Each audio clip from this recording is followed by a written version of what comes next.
Thank you so much for tuning into Valley News Live. Taking a look at downtown Fargo, you can see we do have mostly clear skies, but we're sitting at 33 degrees here with those winds out of the northwest at 8 miles an hour. Taking a little trip up north to Grand Forks, they're sitting below freezing at 30 with those winds out of the west-northwest at 5 miles an hour.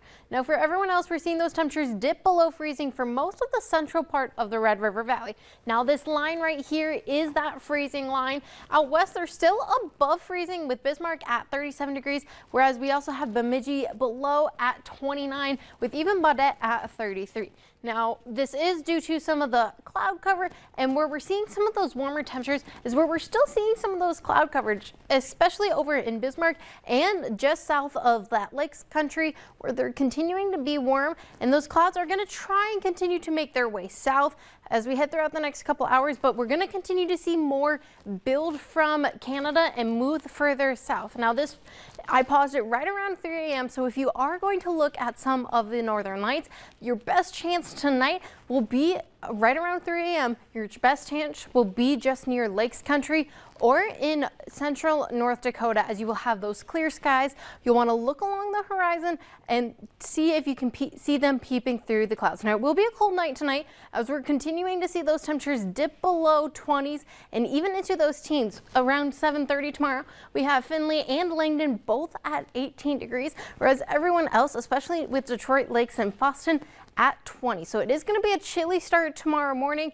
and we're going to start to see some wintry mix arrive. Around 11:30, we're going to start to see some flurries in the north and southern part, especially right through the FM area.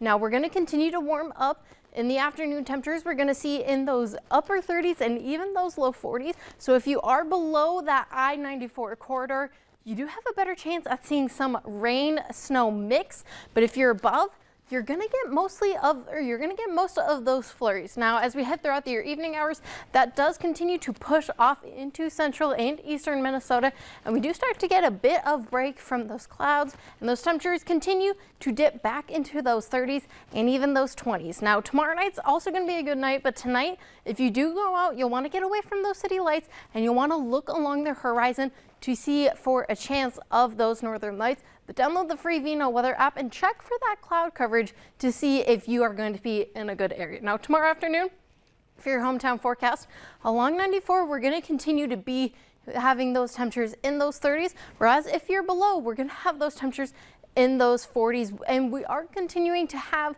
that scattered rain snow mix as well.